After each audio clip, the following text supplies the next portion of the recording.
The Doctor is in. What's that? This is Randomosity, Toledo's only vinyl radio show. Back for part 3, the final part of the 3-part series for Randomosity, Toledo's only vinyl radio show, profiling the holy trilogy of Metallica albums. Kill 'Em All, Ride the Lightning, and Master of Puppets, the latter of which is the subject of the program for the month of August 2024. And you know what? It's been an absolute pleasure bringing this entire series to you, and I've been so looking forward to this particular album, and I'm going to tell you why. You see, back when I was growing up, it wasn't so much like strict rules per se, because, you know, my dad would sit there and listen to George Carlin and all that other stuff, right? So, I mean, it wasn't like, no, you can't listen to this. It was just, don't let your grandmother find it. One of those deals, right? So at one point in time, my father was an assistant manager for about 3.5 years, give or take, at a Musicland store, which was a part of the Sam Goody chain, for those of you who remember them. And this was in the Lima, Ohio market, site of the now defunct and torn down American Mall. Back in the back room, they used to have this box for returns, videotapes, tapes, CDs, what have you. They'd put them all in there. Everything that people returned, they put in there. And then when the time came, they would, ship it back, whatever. One day he brought me to work with him, and I'm sitting there, and I wasn't bothering anybody, and I was bored. I was like, can I listen to some music, please? Because this is boring, And I'll go through the box, if it doesn't have a parental advisory sticker, I don't care. I just got to get back to work. Okay, cool. You couldn't do that nowadays, but back then, the world was a different place in 1990, 1991. It really, truly was. So one day I'm going through the box, and there's a cassette tape, a returned copy of Master of Puppets. And I had heard of Metallica. I had wanted to hear Metallica, but I wasn't allowed because, I used to take all my tapes over to my grandma's house. We've been over this, okay? So I picked up the tape, put it in, hit rewind all the way to the beginning of side A, and Battery comes on, and it's got that guitar solo, and I'm going, this is Metallica? I thought this was supposed to be heavy metal. What is this? And as I'm trying to sort all of this out in my head, how could I have let this happen to myself? Boom, it kicks in. And for the next, I'd say, 45 to 50 minutes, whatever it was that I was listening to this, my mind was blown. This was the first metal album I ever got to hear in its entirety, and I was maybe 8 at the most. Can you imagine? 1990, 8 years old. You're not allowed to have this, and all of a sudden you hear it. It's like, whoa, whoa, whoa. It's mind-blowing, man. We'll be right back after song 2, but right now, getting the whole thing kicked off with the song that got me hooked. Song 1, side 1, it's Battery, Metallica, Master of Puppets, right here, Randomosity, Toledo's only vinyl radio show. Find us on Facebook, facebook.com/Randomosity Podcast, and on X, Randomosity, TOL. Ladies and gentlemen, the Doctor is in.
You're listening to Randomosity with Dr. J. Thomas. And this is Toledo's only vinyl radio show.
Yes, Daisy, may I help you? My cat Daisy wanted to rub her head all over the microphone. Yes, I see you. Apparently, my cat wants my attention. All right, give me a minute. Give me a minute. Let me do this intro, okay? Can I do that? Giving me a nasty-ass look. I'll get your friskies in a minute. Hang on. Good Lord. Oh, man. So we talked a little bit on the previous show about the recording of this album, and there's a lot of different stories, a lot of different legends. You know, some are fictional, some are not, but what is true is this. When the time came to do Master of Puppets, the band, just as a general feeling, just was not happy with the acoustics they were getting here in American studios, so they decided to go to Denmark and record the album there. Ulrich took drum lessons, and Hammett worked with Joe Satriani to learn how to record a little bit more efficiently, and it definitely comes through in this album for sure. And to make things even more interesting, Lars Ulrich was in talks with, of all people, Geddy Lee, the frontman for Rush, to produce the album, but unfortunately, due to scheduling conflicts, it just wasn't going to happen. Can you imagine if Geddy Lee would have produced this album, what it would have sounded like? Holy God. Like, I don't even... People look at this album as this benchmark of not just metal, but rock and music making as a whole. Can you imagine what would have happened if Rush's Geddy Lee would have produced this album? What it would have sounded like?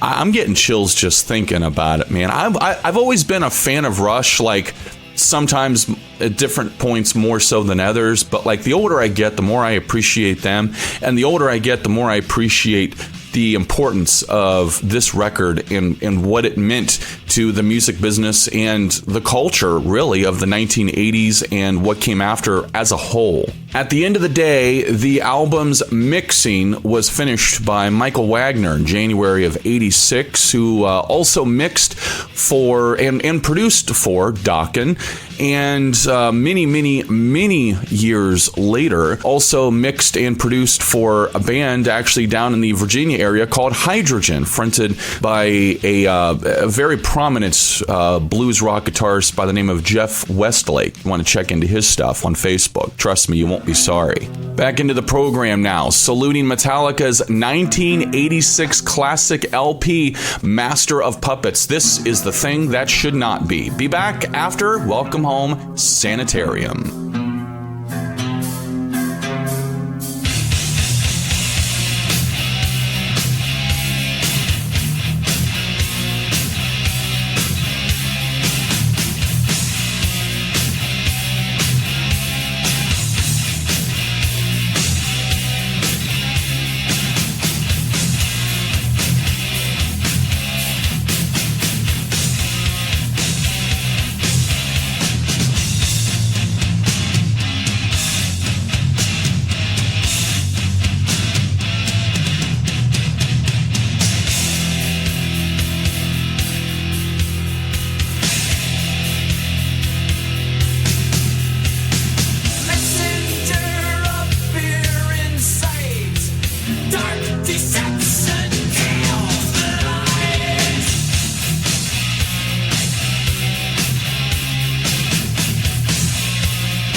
Doctor is in. You're the one. This is Randomosity. I listen on Alexa. Anywhere I need. Anywhere I want. This is Randomosity, Toledo's only vinyl radio show.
Sanitarium.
Back on the program here, Randomosity, Toledo's only vinyl radio show. The name is Dr. J. Thomas, and in this office right now is my cat, Daisy, who has decided that she's going to play with her mouse toy.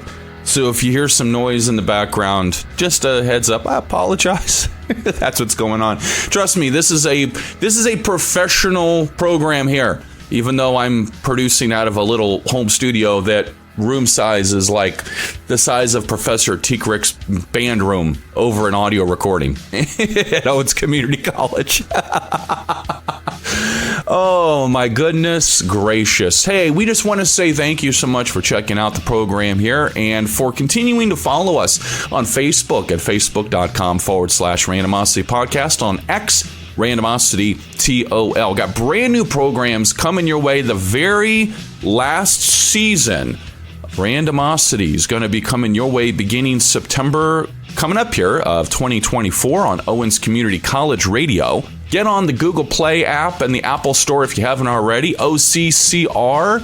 You could be over in Japan and play my show. I'm sure they dig it. They've got good tastes over there. I've seen their movies. I've heard their music. I've seen their culture. I dig it. You know what I'm saying? Hey, it's all about diversity, people. We also want to take this opportunity to let everybody know, okay?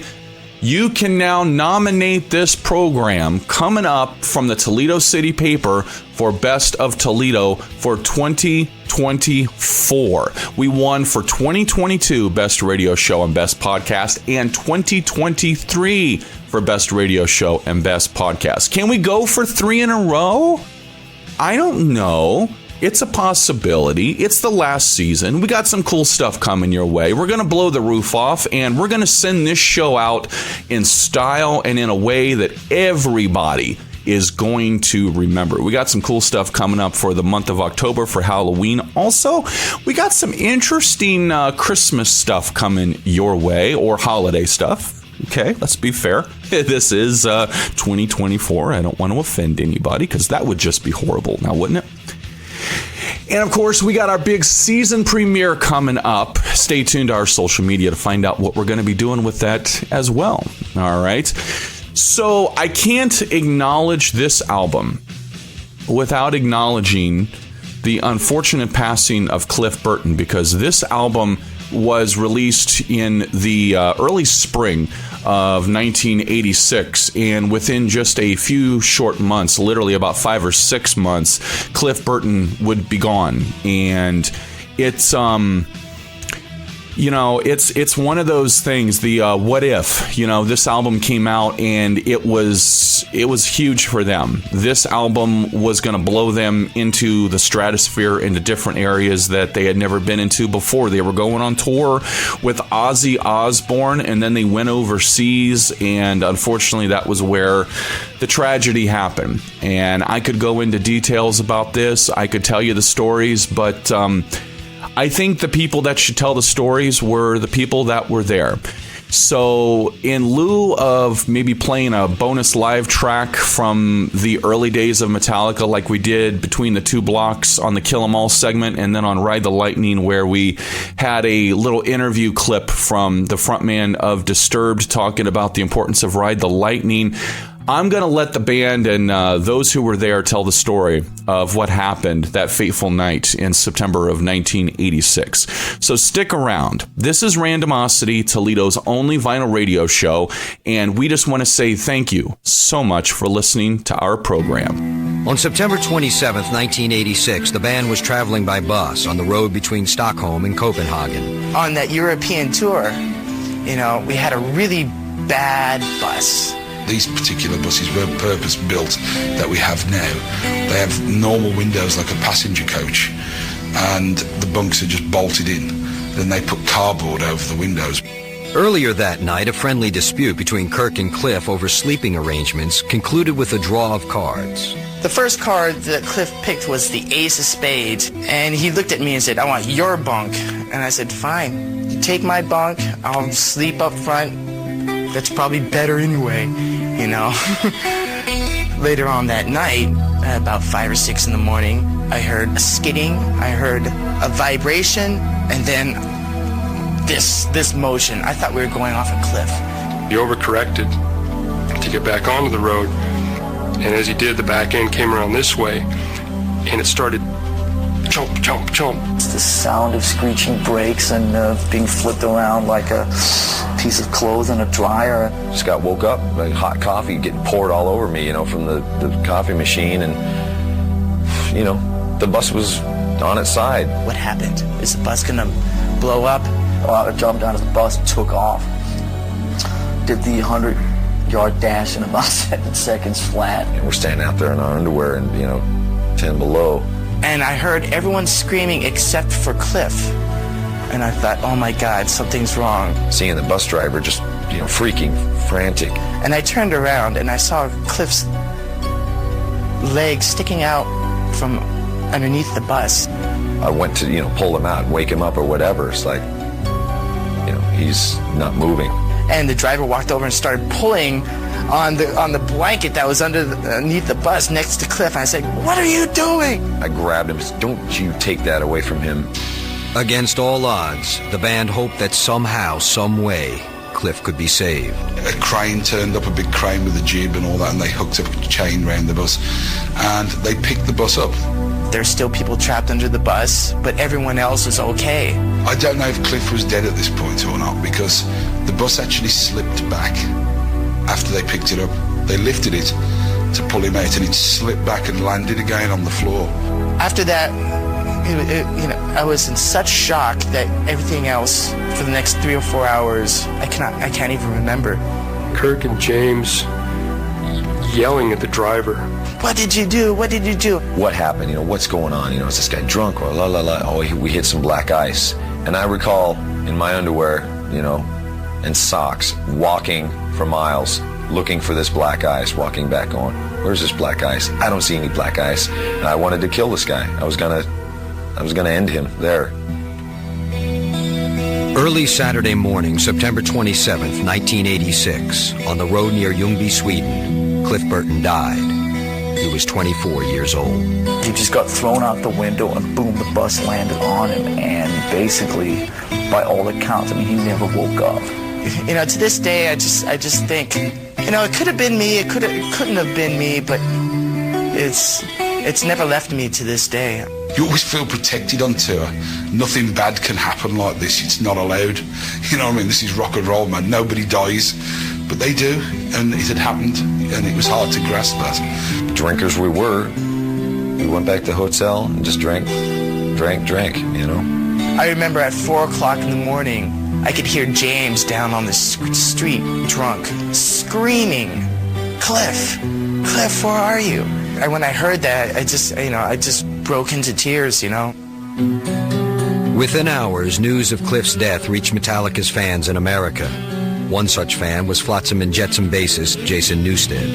I remember tears hitting the newspaper. Killed in Sweden, Metallica bassist Cliff Burton, 24 years old or whatever, and I'm just lost it. Lars, James, and Kirk returned to San Francisco to attend the funeral of their friend and bandmate.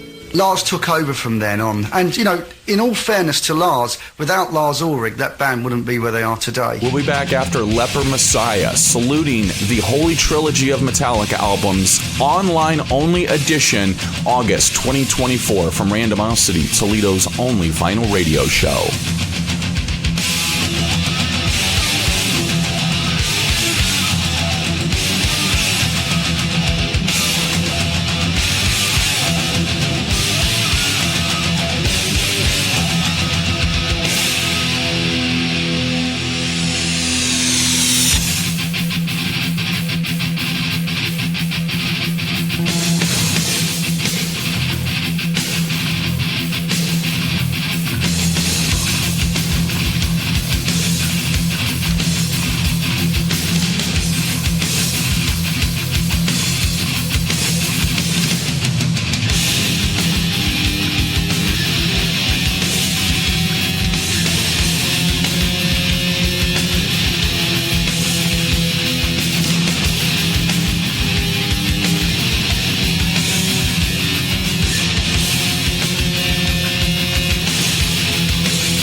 volume. This is Randomosity. Toledo's only vinyl radio show.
Master of Puppets later went on to become the genre, thrash metal's first platinum album.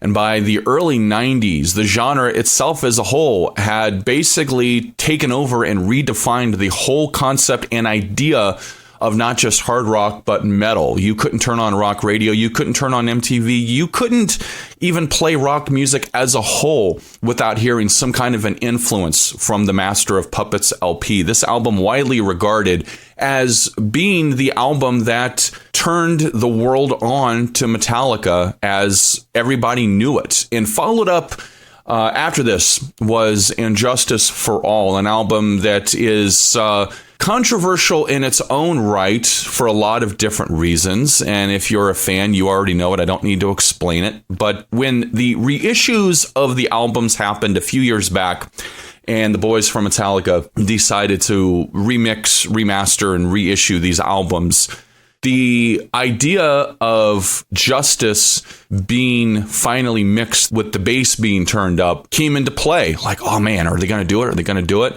And it came out and it sounded great, but the bass still wasn't turned up. It was a little bit higher, but the bass still was not turned up, you know, and that's going to be one of those things that will forever follow that band, you know, the legend of Justice for All. After the masterpiece of Master of Puppets, you know, a lot of feelings and so forth about the passing of Cliff Burton. And Cliff Burton, in my opinion, is one of the greatest bassists of not just metal, but of rock music. If you get an opportunity, hop on YouTube and find the isolated bass tracks for Welcome Home Sanitarium and For Whom the Bell Tolls, and just put in a pair of isolating headphones and just listen. It's magical. It's something that you'll never be able to hear the same way ever again. And you'll hear just how amazing of a bassist this man really was. This is Randomosity, Toledo's only vinyl radio show. Track 7 on the CD and track 3 on side 2 of Master of Puppets, the 1986 release from Metallica. Randomosity, saluting the holy trilogy of Metallica albums.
listening to Randomosity with Dr. J. Thomas, and this is Toledo's only vinyl radio show.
Randomosity, Toledo's only vinyl radio show, is a production of Randomosity Podcast, LLC, copyright 2024. No portion of this program may be rebroadcast, retransmitted, or reproduced without the express written consent of Randomosity Podcast, LLC, and this station. If we were on one, and we will be on one next month, back on Owens Community College Radio, September 2024, for the very last season of the program. We're going to tentatively call this Randomosity, the final season. So we hope you tune in, and of course, follow us on Facebook for more information to find out when all the fun's going to get underway. Facebook.com/Randomosity Podcast. X Randomosity TOL, and you can find us anytime, anywhere, online, on demand, at your fingertips to stream at most major streaming media platforms. My name is Dr. J. Thomas. Thank you so much for listening to the program. You all rock. Thank you. I love you all. See you in September for the final season of Randomosity on Owens Community College Radio. We have to interrupt this broadcast for an important announcement. Check this one out. This is Randomosity, Toledo's only vinyl radio show.